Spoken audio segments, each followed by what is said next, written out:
சிவகாமியின் சபதம் பாகம் 2 54ஆம் அத்தியாயம். சபை கலைந்தது.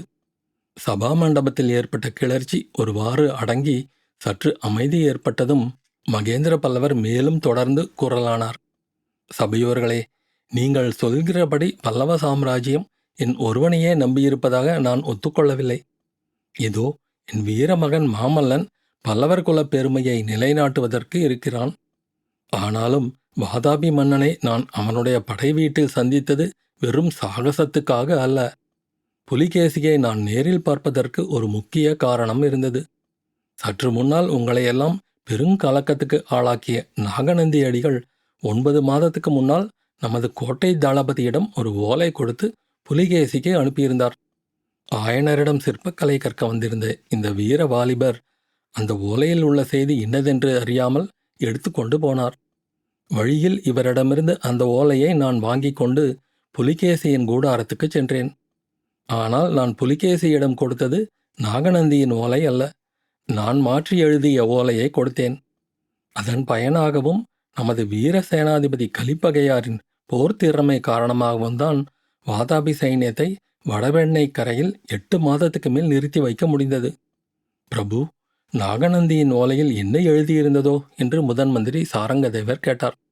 காஞ்சி நகரை போன்ற பாதுகாப்பு அற்ற நகரம் வேறு இருக்க முடியாதென்றும், வாதாபி சைன்யம் வழியில் எங்கும் தங்காமல் நேரே காஞ்சிக்கு வந்து சேர வேண்டுமென்றும் 3 நாளில் காஞ்சியை பிடித்து விடலாம் என்றும் எழுதியிருந்தது.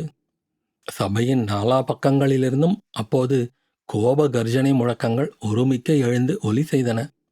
சக்கரவர்த்தி கையமர்த்தி கூறினார், நாகநந்தி அச்சமயம் எழுதியிருந்தது முற்றும் உண்மை. அப்போது வாதாபியின் பெரும் சைன்யம் நேரே காஞ்சிக்கு வந்திருந்தால் 3 நாளைக்கு மேல் நாம் எதிர்த்து நின்றிருக்க முடியாது. சளுக்கரின் 15,000 போர் யானைகளிலே ஒரு 15 யானைகள் நமது கோட்டை கதவுகளையெல்லாம் தகர்த்தெறிந்திருக்கும். அப்போது வைஜெயந்தி பட்டணத்துக்கு நேர்ந்த கதி காஞ்சிக்கும் நேர்ந்திருக்கும். சபையோர்களே, கதம்பகுல மன்னர்கள் வாழையடி வாழையாக வாழ்ந்து அரசு செலுத்திய வைஜெயந்தி பட்டணம் இருந்த இடத்திலே இப்போது கரியும் சாம்பலும் மேடிட்டிருப்பது உங்களுக்கு தெரியுமல்லவா? சபையில் மறுபடியும் வியப்பொலிகளும் இரக்க குரல்களும் எழுந்தன. மகேந்திர பல்லவர் மீண்டும் தொடர்ந்து சொன்னார், இந்த காஞ்சி மாநகரம் உலகமுய்ய அவதரித்த புத்த பகவானுடைய காலத்திலிருந்து 1000 வருஷமாக சீரும் சிறப்பும் பெற்று விளங்குகிறது.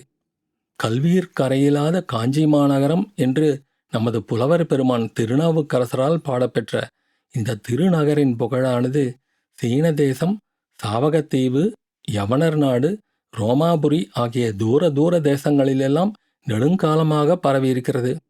இப்பேற்பட்ட நகரம் என்னுடைய காலத்தில் அழிந்தது என்னும் அபகீர்த்தியை நான் அடைய விரும்பவில்லை. இந்த காஞ்சி நகரை பாதுகாப்பதுதான் என்னுடைய முதற் கடமை.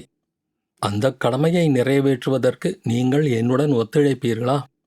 இவ்வாறு சக்கரவர்த்தி கேட்டபோது சபையினர் ஒரு முகமாக அப்படியே அப்படியே என்று கோஷித்தார்கள். சக்கரவர்த்தி மறுபடியும் கையமர்த்தி, இந்த யுத்தம் நேர்ந்ததற்கு மூல காரணம் இன்னதென்று உங்களுக்கு தெரிவித்தேன். இது என்னால் நேர்ந்த யுத்தம். ஆகையால் என் போக்கில் இதை நடத்தி முடிப்பதற்கு உங்களிடம் அனுமதி கோருகிறேன் என்றார். அப்படியே என்று மீண்டும் சபையில் கோஷம் எழுந்தது. பின்னர் மகேந்திரர் சபையின் பின்வரிசையில் இருந்த தென் பல்லவ நாட்டின் கோட்டை தலைவர்களை குறிப்பாக பார்த்து, கோட்டைக்குள்ளே இருக்கப் போகும் எங்களைக் காட்டிலும் கோட்டைக்கு வெளியில் கிராமங்களில் இருக்க வேண்டிய நீங்கள்தான் அதிகமான கஷ்ட நஷ்டங்களுக்கு உள்ளாகும்படி இருக்கும். காஞ்சியை காப்பாற்றுவதற்காக எல்லா கஷ்டங்களையும் பொறுத்துக்கொள்ள நீங்கள் சித்தமாயிருக்கிறீர்களா என்று கேட்க, சித்தம் சித்தம் என்று கோட்டை தலைவர்கள் ஒரே குரலில் முழங்கினார்கள். நாளை சூரியோதயத்துக்குள்ளே வாதாபி சைன்யம் நமது கோட்டையை நெருங்கிவிடும். அதற்கு முன்னால் நீங்கள் எல்லாரும் நகரை விட்டு வெளியேறிவிட வேண்டும். அவரவர்களுடைய ஊருக்கு விரைந்து செல்ல வேண்டும். காஞ்சி நகர் முற்றுகைக்கு உள்ளாயிருக்கும்போது உங்களுக்கும் கோட்டைக்குள்ளே இருக்கும் எங்களுக்கும் எவ்வித போக்குவரவும் இராது. கோட்டையை கைப்பற்ற முயன்ற புலிகேசி தோல்வியடையும் போது அவனுடைய கோபத்தையெல்லாம் சுற்றிலும் உள்ள நாட்டுப்புறங்களின் மீது காட்டுவான். அதற்கெல்லாம் நீங்கள் ஆயத்தமாயிருக்க வேண்டும். கோட்டத் தலைவர்களே, நன்றாக யோசித்து சொல்லுங்கள். காஞ்சியை காப்பாற்றுவதற்காக நீங்கள் சகலவிதமான தியாகங்களுக்கும் சித்தமாயிருக்கிறீர்களா? வாதாபி அரக்கர் படையினால் நேரக்கூடிய கொடுமைகளையெல்லாம் பொறுத்து கொள்வீர்களா? நாட்டில் கொடிய பஞ்சம் ஏற்பட்டு மக்கள் பட்டினி கிடந்து மடிய நேர்ந்தாலும் நீங்கள் மனம் கலங்காமல் இருப்பீர்களா என்று சக்கரவர்த்தி கம்பீரமான குரலில் கேட்க, செஞ்சிக்கோட்டை தலைவன் சடையப்ப சிங்கன் எழுந்து நின்று கூறினான், பல்லவேந்திரா, யோசிப்பதற்கு ஒன்றுமில்லை. பல்லவ ராஜ்யத்தின் மணிமகுடமாக விளங்குவது காஞ்சி மாநகரம். காஞ்சி அழிந்தால் பிறகு யார் உயிரோடு இருந்து என்ன பயன்? காஞ்சி நகரை காப்பாற்றுவதற்காக எந்தவிதமான தியாகங்களை செய்யவும் நாங்கள் சித்தமாயிருக்கிறோம். தங்களுடைய சித்தம் எதுவோ அதன்படி நடந்து கொள்கிறோம். நான் கூறியதுதான் இங்கேயுள்ள எல்லோருடைய அபிப்பிராயமும். ஆம் ஆம் என்று கோட்டத் தலைவர்கள் அனைவரும் ஏகமனதாக ஆமோதித்தார்கள்.